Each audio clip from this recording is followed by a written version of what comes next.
Assalamualaikum warahmatullahi wabarakatuh. Perkenalkan, nama saya Marita Permata Alivia dengan NIM 055197347, Prodi Ilmu Perpustakaan UPBJJ Surakarta. Pada kesempatan kali ini, saya akan mempresentasikan materi terkait promosi perpustakaan, mulai dari pengertian, tujuan, media promosi, peran pustakawan, sampai dengan tantangan dan strategi mengatasinya. Sebelum masuk lebih jauh, kita perlu paham terlebih dahulu apa itu promosi perpustakaan. Menurut Harahap pada tahun 2021, dalam penelitiannya yang berjudul Penerapan Strategi Promosi Perpustakaan, menyatakan bahwa promosi perpustakaan adalah cara komunikasi dengan mengirimkan informasi kepada pemustaka, kemudian memperkenalkan, menarik, atau mendorong mereka untuk menerima barang atau jasa yang ditawarkan.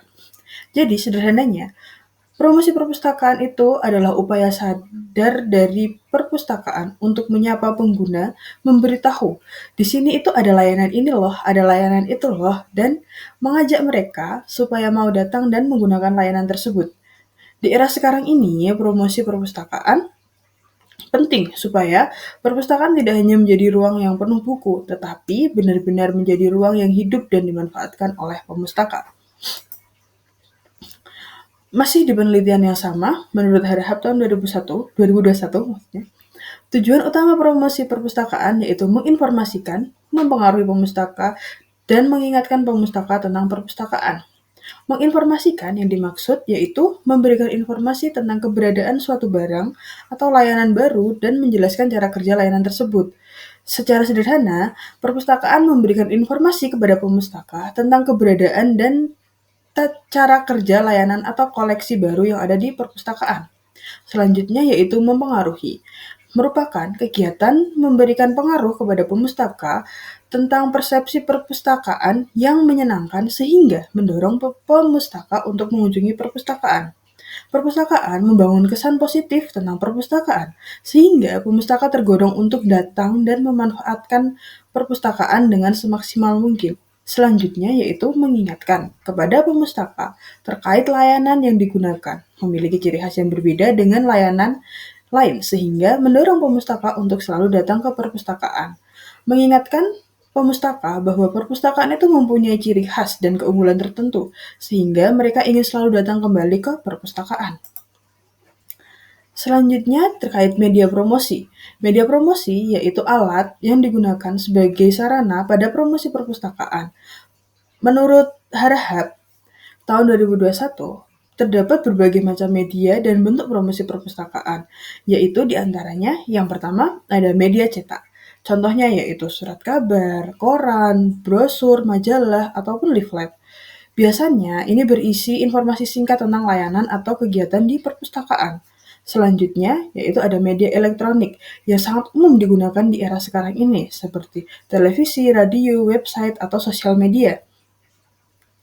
Media ini efektif untuk menjangkau pemustaka dalam jumlah besar dan cepat, terutama untuk generasi-generasi muda. Selanjutnya, yaitu ada media non-massa. Contohnya, spanduk dan baliho. Spanduk dan baliho ini bisa dipasang di tempat strategis untuk menarik perhatian setiap orang yang lewat. Yang terakhir ada media pertemuan, seperti pelatihan, pameran, talk show, penyuluhan, dan wisata literasi. Pada media ini, selain promosi, media ini juga dapat membangun interaksi perpustakaan dengan pemustaka secara langsung. Selanjutnya yaitu peran pustakawan dalam promosi perpustakaan.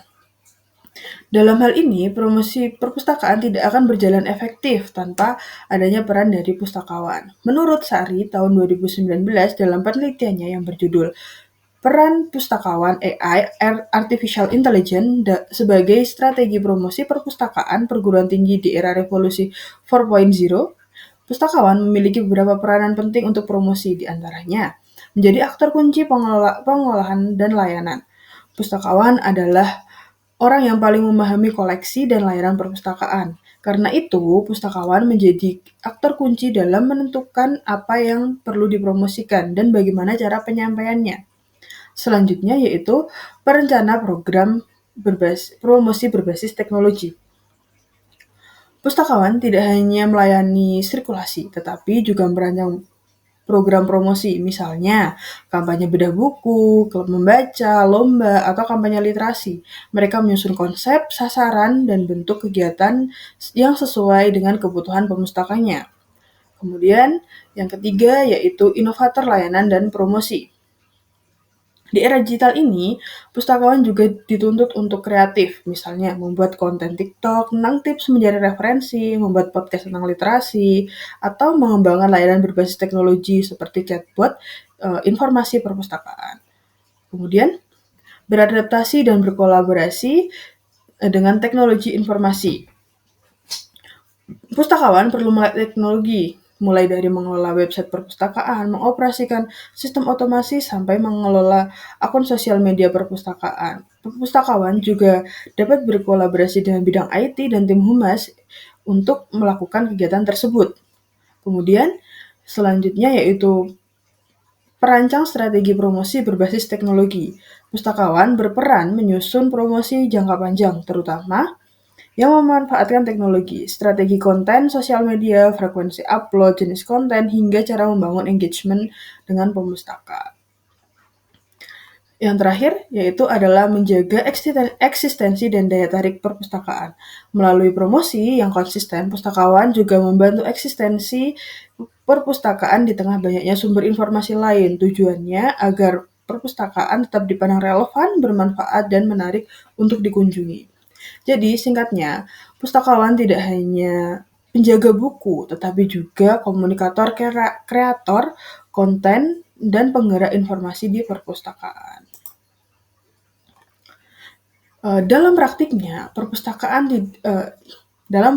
promosi perpustakaan tidak selalu berjalan mulus. Ada beberapa tantangan yang sering dihadapi. Menurut Efrindrita, tahun 2024, dalam penelitiannya yang berjudul Strategi Promosi dalam Pengembangan Perpustakaan Pasca Sarjana UIN Imam Bonjol Padang. Di antaranya yaitu, yang pertama, tantangan dalam promosi perpustakaan, yaitu tingkat pemanfaatan perpustakaan yang masih rendah. Banyaknya perpustakaan yang sudah menyediakan koleksi dan fasilitas, tetapi penggunanya masih sedikit. Hal ini bisa disebabkan karena kurangnya minat baca dan minat berkunjung ke perpustakaan, atau pemustaka belum tahu manfaat dari perpustakaan tersebut. Selanjutnya yaitu kurangnya informasi atau promosi tentang perpustakaan. Terkadang perpustakaan sudah mempunyai layanan yang bagus, tetapi tidak terkomunikasikan dengan baik. Akibatnya, pemustaka tidak tahu bahwa layanan tersebut tersedia. Yang ketiga, keterbatasan anggaran promosi. Promosi sering dianggap bukan bagian di prioritas, sehingga anggaran yang dialokasikan itu kecil.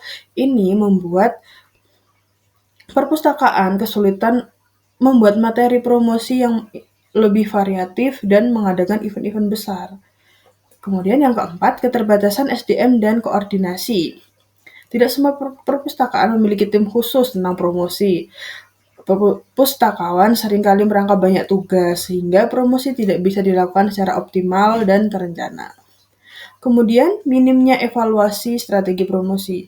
Kadang promosi sudah dilakukan, tetapi tidak pernah dievaluasi. Misalnya, tidak dianalisis media mana yang paling efektif, bagaimana respon pemustaka, atau kegiatan apa yang paling diminati. Nah, tantangan-tantangan ini jika tidak diatasi akan membuat promosi perpustakaan berjalan seadanya dan kurang berdampak. Kemudian ada beberapa strategi yang dapat dilakukan perpustakaan untuk mengatasi permasalahan tantangan promosi tersebut. Di antaranya, promosi melalui media sosial dan website, memaksimalkan platform digital seperti website, Instagram, TikTok, WhatsApp, atau sosial media lain untuk menyebarkan informasi secara cepat dan luas. Konten bisa berupa pengumuman layanan, highlight koleksi terbaru, dokumentasi kegiatan, sampai kegiatan edukasi literasi informasi. Yang kedua yaitu mengadakan kegiatan sosialisasi dan bimbingan. Misalnya bimbingan user education, pelatihan penggunaan OPEC, pelatihan penelusuran informasi, atau edukasi penggunaan e-resource. Kegiatan ini sekaligus menjadi ajang promosi layanan perpustakaan. Selanjutnya bisa juga melalui event promosi, pameran buku, dan kegiatan lain. Event-event seperti ini biasanya menarik perhatian pemustaka dan masyarakat, sehingga mereka lebih mengenal perpustakaan. Yang keempat yaitu adalah meningkatkan kualitas layanan dan fasilitas promosi. Promosi akan efektif jika didukung oleh layanan yang ramah, cepat, dan fasilitas yang nyaman. Ketika pemustaka merasa puas, mereka akan menjadi promotor alami yang menceritakan pengalaman positifnya kepada orang lain. Nah, yang terakhir yaitu perbaikan internal, koordinasi dan evaluasi. Perpustakaan perlu memperkuat koordinasi internal, misalnya dengan membentuk tim kecil khusus promosi. Selain itu, perlu dilakukan evaluasi berkala, melihat sejauh mana promosi yang dilakukan ini berhasil menarik pemustaka atau memperbaiki strategi yang kurang efektif. Dengan strategi tersebut, promosi perpustakaan diharapkan tidak hanya sekedar formalitas, tetapi benar-benar berkontribusi pada peningkatan pemanfaatan perpustakaan. Dari pemaparan tadi, saya bisa menyimpulkan bahwa promosi perpustakaan adalah proses komunikasi untuk memperkenalkan dan mendorong pemustaka memanfaatkan layanan perpustakaan. Kemudian promosi juga memiliki tujuan yang utama yaitu menginformasikan, mempengaruhi, dan mengingatkan pemustaka. Selanjutnya, terdapat berbagai macam media promosi yang bisa digunakan, mulai dari media cetak, elektronik, dan massa sampai media pertemuan. Kemudian pustakawan memegang peran sentral sebagai perencana, inovator, dan pelaksana promosi.